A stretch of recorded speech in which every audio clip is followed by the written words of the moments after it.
Assalamualaikum warahmatullahi wabarakatuh. Jumpa lagi di Skasaba Podcast.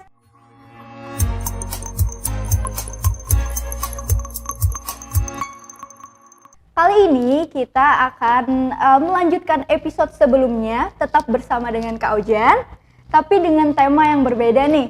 Kali ini kita akan lebih mendalami tentang komunitas atau gerakan yang dibangun oleh Kak Ojan dan kawan-kawan. Kalau boleh tahu komunitas apa ya Kak? Namanya Gerakan Wani Madam. Oke, Wani Madam berarti Apa yang kebayang dari nama Wani Madam? Merantau ya, lebih ke merantau. Betul. Nah, jadi gerakan ini untuk memotivasi dan memfasilitasi pelajar-pelajar Hulu Sungai Tengah untuk melanjutkan studi ke luar Banua. Boleh ke pulau lain, ke Jawa atau ke luar negeri. Ini dikhususkan untuk anak muda Kalimantan kah? Anak muda Hulu Sungai sini kah? Atau mungkin kan kakak tadi kakak madam ke Jakarta ya? Jogja dulu. Jogja dulu. Nah, anak-anak sana juga diberi untuk madam ke Kalimantan gitu? Enggak, khusus Hulu Sungai Tengah. Gerakan ini awal dibuat di kampung saya dong, pasti ya, di Hulu Sungai Tengah. Harapannya kalau berhasil di Hulu Sungai Tengah, kita bisa membuat anak-anak berani merantau atau madam jadi budaya kita kembali seperti zaman dulu gitu. Seperti halnya orang-orang Padang terkenal perantau ya, Madura, kemudian orang-orang suku Bugis, orang-orang Batak. Kalau nanti Hulu Sungai Tengah berani merantau lagi gitu, baru kita mungkin copy paste di kabupaten lain jika berminat. Oke, jadi ini madamnya mengarah lebih ke studi ya? Betul. Kalau misalkan yang nggak diizinkan orang tua atau gimana, terhalang biaya, itu bagaimana ya Kak? Sebenarnya begini, kenapa kita bisa punya punya ide untuk bikin gerakan ini? Tentunya karena saya dan teman-teman punya pengalaman yang bisa dibilang cukup komplit dialami oleh siapapun gitu. Kayak misalnya tadi biaya, ya kan? Biaya. Saya bilang kalau kamu sanggup kuliah ke Banjarmasin, berarti kamu sanggup kuliah ke Jawa. Gitu, atau bahkan di luar negeri di beberapa negara kayak Turki. Kenapa? Karena biaya hidupnya lebih murah malah. Sebutlah Jogja misalnya, walaupun sekarang Jogja agak lebih mahal dibanding dulu misalnya, tapi kalau bicara Malang, Jogja, kemudian lebih-lebih bukan kota besar kayak Magelang, Klaten misalnya ya, biaya hidupnya lebih murah. Gitu. Kalau di luar negeri, Turki terkenal lebih murah daripada di Indonesia gitu. Kemudian kalau bicara biaya hidup ya, kalau bicara transport di mana? Transportnya mahal nggak kira-kira? Tahu kalau di sini atau dari sini nih mau ke Jogja misalnya, mahal nggak? Lumayan kalau naik pesawat segala macam kan. Kalau naik pesawat atau segala macam, tapi ada opsi-opsi lain. Pesawat saja misalnya, banyak juga promo yang murah. Dulu waktu saya masih zaman kuliah, Mandala Air menguasai penerbangan Jogja Banjarmasin. Mahal, 800.000. Tiba-tiba ada Lion Air, banting harga. Itu mahasiswa itu hunting tiket murah. Bahkan dapat tiket murah itu 20.000. Tiket pesawat itu? Tiket pesawat, bukan Gojek itu. Dari Jogja ke Banjarmasin dan sebaliknya. Dulu ya. Terus kita biasa menyiasati misalnya ya, kalau waktu kuliah di Jogja, saya bicara Jogja karena saya alumni situ.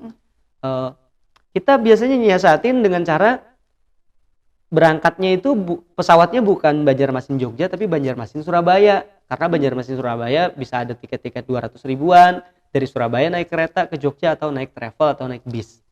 Gitu. Atau yang lebih ekonomis lagi, dan saya juga dulu melakukannya, kita naik kapal laut. Kapal laut itu kan cuma 20 jam dari Banjarmasin ke Surabaya. Surabaya ke Jogja 8 jam. Kalau teman-teman madamnya ke Surabaya 20 jam sampai loh. Gitu. Jadi dan naik kapal laut kita nebeng ke supir truk. Jadi cuma bayar 50.000. Itu sampai Surabaya. Kenapa saya bilang murah tadi? Nah, yang berikutnya lagi, Linda kalau ngekos misalnya ya, hari ini misalnya, harga kos berapa? Di sini mungkin sebulannya 1 juta misalkan. 1 juta, mahal sekali. Mungkin yang VIP 600 lah ya. 600 lah misalnya di kota Banjarmasin misalnya, atau Banjarbaru. Kalau di Jogja tinggal di asrama Kalimantan Selatan. Oh, ada asrama khususnya? Ada. Itu cuma 50.000 per bulan. 50.000. Zaman saya 20.000. Jadi saya cuma 20.000 bayarnya, itu pun nunggak. Jadi di sana banyak asrama Kalimantan Selatan. Asrama provinsi ada 4. Asrama Hulu Sungai Tengah sudah ada. Zaman saya jadi ketua KM, kami berhasil mengadakan asrama HST, sampai sekarang ada. Di Malang ada. Yang itu berbayarnya cuma buat patungan aja, uang sampah, uang kebersihan lah.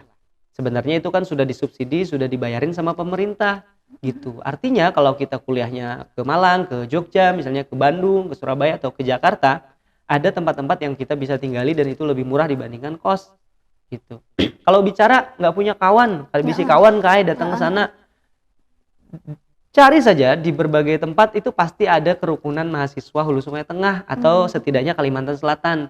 Artinya kawan sekampung tuh banyak. Jadi kenapa harus takut? Nah, kenapa orang tua nggak ngizinin kita madam jauh? Saya nanya, kira-kira kenapa? Satu. Kalau saya pertama saya anak tunggal. Perempuan. Nggak pernah jauh. Itu sih. Terus kehidupan di sana pasti berbeda dengan di sini. Berbeda. Nah, apalagi? Mungkin nggak ada siapa-siapa di sana. Takut nggak ada siapa-siapa di sana. Itu karena apa? Karena informasinya kurang. Itu. Nah, anak yang tidak diizinin sama orang tua, tapi misalnya Linda mau nggak kuliah jauh? Mau. Tapi nggak diizinin sama orang tua, nggak usah nyalain orang tua. Orang tua sayang sama Linda, sama teman-teman yang nggak diizinin, wajar gitu. Karena beliau nggak punya pengetahuan tempat yang dituju. Tugas anak adalah kalau punya keinginan yang kuat, meyakinkan orang tuanya, ulun ma'ai insya Allah ada papa di sana. Lalu ceritakanlah apa yang pernah didengar dari orang lain. Tujuan gerakan ini adalah menceritakan kondisi tempat-tempat tujuan pendidikan kepada siswa supaya siswa bisa menceritakan kembali ke orang tuanya bahwa kalau ulun ma'ai ke Jogja, di Jogja itu banyak orang kita ma'ai, bepandir bahasa kita jua ma'ai gitu kan. Kemudian kayak apa biaya ternyata murah ma'ai, habis itu aman ma'ai kesahakannya apa-apa yang pernah dialami oleh kakak-kakak kita. Dan gerakan ini tidak cuma memotivasi, kami berharap kedepannya bisa memfasilitasi. Nanti ada kakak-kakak mentor, kayak misalnya guru yang di sini kan ada Pak Edi, itu alumni Bandung, Pak Ihsan alumni Jogja, bahkan Ibu Kepala Sekolah Ibu Norta Dewi alumni Bogor, S2-nya Malang dan Cina kan. Nah, kakak-kakak yang alumni inilah yang nanti akan membantu ading-ading yang mau keluar daerah, kita dampingi untuk bisa menceritakan, meyakinkan orang tua nanti. Karena udah ada mentornya. Bahkan kalau si anaknya ini tidak berhasil, nanti bisa dibantu sama mentornya untuk meyakinkan. Jadi tadi ya, kalau orang tua tidak mengizinkan ya kita harus bisa meyakinkan gitu, bahwa lebih-lebih kalau kita bicara tentang agama misalnya, hijrah itu kan sunnah Nabi mencontohkan tonggak utama peradaban Islam itu dimulai ketika Nabi hijrah gitu. Oke, misalkan tadi sudah mau madam ke Jogja atau Jakarta, itu gimana misalkan untuk kehidupan mereka di sana atau bahkan didampingi oleh para kakak-kakak ini? Nanti gerakan ini akan mengontak teman-teman Hulu Sungai Tengah yang berada di berbagai kota pendidikan untuk jadi kawan jejaring, kakak relawan jejaring. Nah, kakak jejaring inilah nanti yang akan bantu kita untuk menyambut ading-ading yang dari Hulu Sungai Jadi Tengah. Sudah disambut di sana. Disambut di sana nggak sendirian. Kenapa diadakan begitu? Ini adalah balas budi kami terhadap kakak-kakak sebelumnya. Saya dulu lulus SEMEA, ya kan? Sempat bekerja 2 minggu di Balangan, nggak betah. Akhirnya mau kuliah, kata Abah, kuliah kemana? Saya bilang, kemana saja yang penting ke Jawa. Ketemulah Jogja, ada yang ngasih infonya cuman dikasih SMS waktu itu, alamat asrama Kalsel, Pangeran Hidayatullah Yogyakarta. Dikasih alamat, saya sendirian berangkat, jual motor, beli tiket, sampai di Jogja, cari ojek, habis itu tujuannya asrama. Sampai di asrama ternyata disambut dengan luar biasa. Kakak-kakak kita sayang semua. Dikasih tahu tempat, diajak makan, motor nggak punya dipinjemin, komputer nggak punya ada komputer. Di situ asrama itu lengkap, ada mesin cuci, ada kulkas gitu. Kamarnya besar-besar. Nah, itu kan pengalaman saya ya. Dan teman-teman yang lain juga sama, pengalamannya itu dijemput oleh orang yang satu Banua sama kita.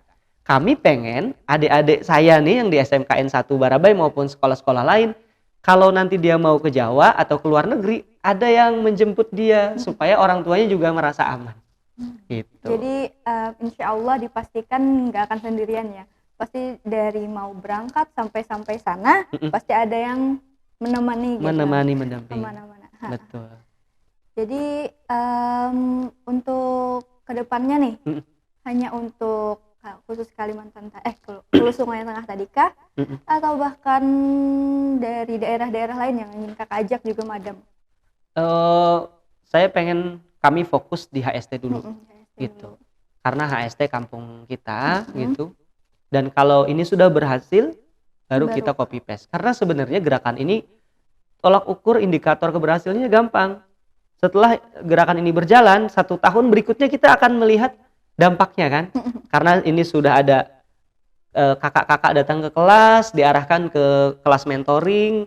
Kemudian mentoring ini nanti kan ketahuan siapa yang akan melanjutkan. Sampai benar-benar terdaftar, kemudian tinggal di kota tujuan. Artinya gerakan ini punya database. Per tahun akan kelihatan. Kalau ini berhasil di tempat kita, baru kita lanjut ke tempat lain. Dan sebenarnya gerakan ini pengembangannya akan sangat luas, sangat luar biasa. Nanti akan ada, kami mau bikin trip to tempat tujuan kota pendidikan. Kita akan beri pengalaman siswa-siswa yang benar-benar tertarik untuk kuliah ke suatu tempat. Misalnya kita bilang trip to Jogja. Ada uang pendaftaran, kemudian kita akan trip selama mungkin 3 malam 4 hari. Anak-anak itu akan diajak untuk berjalan-jalan di Jogja, mendatangi kampus-kampus tujuan pendidikan, mengalami sendiri bagaimana suasana Jogja, dan pulang harapannya dia punya pengalaman itu, dia cerita ke orang tuanya, dia cerita ke teman-temannya. Ternyata Jogja tuh seru. Ternyata kalau kita kuliah di Jogja, kita bisa deket sampai bisa jalan-jalan ke Bali itu cuma 100.000 misalnya. Naik kereta itu ternyata kalau dari Barabai ke Banjar kan naik taksi Banua tuh muntah-muntah sebenarnya. Ternyata kalau naik kereta itu nggak ada rasa mual gitu. Orang yang paling muntah, paling mabuk kan sekalipun tuh nggak akan. Karena cepat juga ya. Karena stabil, baunya nggak gitu di... misalnya kan. Nanti dia cerita ke teman-temannya. Nah, harapannya dari program itu nanti yang lain juga ikut. Terus pengembangan berikutnya, mohon doanya, nanti di Barabai kita mau bikin satu tempat semacam base camp, tempat nongkrong anak-anak pelajar Hulu Sungai Tengah. Di sana juga tempat ngumpul alumni-alumni dari berbagai kampus luar Banua. Di situ nanti tempat buat naruh brosur-brosur kampus dari mana-mana, info-info kita sentralisasi di sana, supaya ada tempat nongkrong yang vibe-nya positif kalau anak sekarang bilang gitu. Dan orang tua yang tidak berhasil diyakinkan sama anaknya boleh diajak ke sana untuk ngobrol, ya kan? Dan tentu kisah-kisah sukses yang sudah pernah melakukan itu kayak Bang Edi misalnya, cerita bagaimana dia ke Bandung dulu naik kapal gitu kan, toh ternyata beliau sukses sekali sekarang kan, jadi instruktur nasional kemana-mana gitu. Kalau beliau tidak di Bandung, beliau tidak akan bisa jalan-jalan sampai ke Aceh, sampai ke mana-mana, ke Bali untuk ngisi-ngisi pelatihan gitu. Jadi buat yang mau ikut kayak kakak tadi, Madam, itu bisa menghubungi kemana kak? Atau menghubungi kakak atau ada tempatnya tadi? Ya, sementara ini buat teman-teman, kita ada beberapa yang diajak ya. Buat teman-teman alumni luar Banua yang mau gabung jadi relawan, karena ini berbasis kerelawanan, bisa gabung, ngontak kita lewat Instagram dulu, @wanimadam, wanimadam disambung. Wanimadam. Adik-adik juga, anak-anak pelajar SMA dan sederajat bisa follow Instagram @wanimadam Wanimadam. juga gitu. Silahkan DM Instagram itu supaya kami bisa menindaklanjuti. Jadi sementara kita berbasis Instagram dulu dan Instagram itulah nanti yang akan jadi pusat informasi. Jadi kami nanti akan memproduksi konten-konten yang berkaitan bagaimana sih kuliah di satu tempat yang jauh gitu. Asrama-asrama di mana aja sih, bagaimana kondisi asrama, bagaimana banyaknya mahasiswa Kalsel di satu tempat gitu. Kemudian juga kita akan mengadakan live Instagram. Jadi kalau nanti masih penasaran, misalnya ada yang mau kuliah ke Bandung, masih penasaran, kita nanti akan mengundang mahasiswa yang masih stay di Bandung untuk live Instagram. Di situ nanti pelajar-pelajar kita bisa nanya di kolom chat dan dijawab. Jadi belum ada misalkan mendatangi sekolah-sekolah itu belum ada? Sudah. Oh sudah ada. Kemarin sudah di SMAN 1 Barabai. Kemudian hari ini tadi gitu kan di SMKN 1 Barabai tadi di aula gitu. Dan kedepannya kita akan jalankan secara konsisten. Jadi untuk sekarang masih ibaratnya rekrut untuk relawan dulu. Betul. Baru ntar menyebar ke sekolah-sekolah yang lain. Betul. Terakhir untuk para pelajar nih yang mau madam mungkin ke luar pulau bahkan. Nah, jadi kesan-kesannya gimana, Kak? Buat adik-adik pelajar di Hulu Sungai Tengah, yuk wani madam, karena madam itu manfaatnya banyak. Kalau kamu di kampung gengsian, madam, nanti sampai di sana gengsinya hilang, pulang ke sini bawa kepribadian yang lebih baik.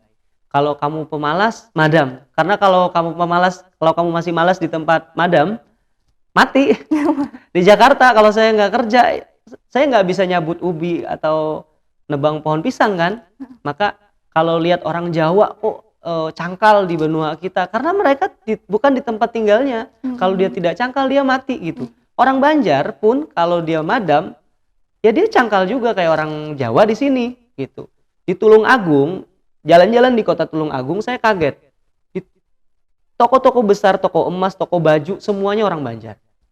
Gitu. Malah kebalikan di sini banyak orang Jawa. Iya. Ini bukan masalah sukuisme ya, bukan rasisme, tapi ini memotivasi kita untuk madam. Jadi madam itu manfaatnya banyak, bikin kita punya mental kuat karena sudah terbiasa sakit, menderita gitu ya, berjuang. Saya biasa dulu punya 10.000, punya duit 10.000 itu dicicil bagaimana 2 hari bisa makan dengan 10.000 misalnya. Biasa nahan lapar gitu kan. Seninya di situ. Mati nggak mati gitu. Kita bisa bekerja di sana sambil kuliah, walaupun kuliahnya jangan sampai terbengkalai. Nah, pengalaman-pengalaman itu yang bikin kita kuat. Jaringan banyak. Kalau teman-teman sudah terbiasa di tempat yang jauh, jaringannya seluruh Indonesia, bahkan ke luar negeri. Jadi manfaatnya banyak, kenapa enggak gitu. Jadi ya pesan saya, yuk madam, wani madam, tapi bukan nekat, tapi berani. Bagaimana supaya berani? Gabung di gerakan wani madam. Insya Allah kami siap untuk membantu. Oke, terima kasih Kak Ujan. Sama-sama Kak Linda. Saya tunggu loh madamnya. Oke, semoga bisa bertemu lagi di lain waktu ya. Amin. Oke, sekian podcast hari ini. Semoga sedikit banyaknya memberi manfaat bagi kita semua. Yuk madam, dan sampai jumpa di lain waktu. Assalamualaikum warahmatullahi wabarakatuh.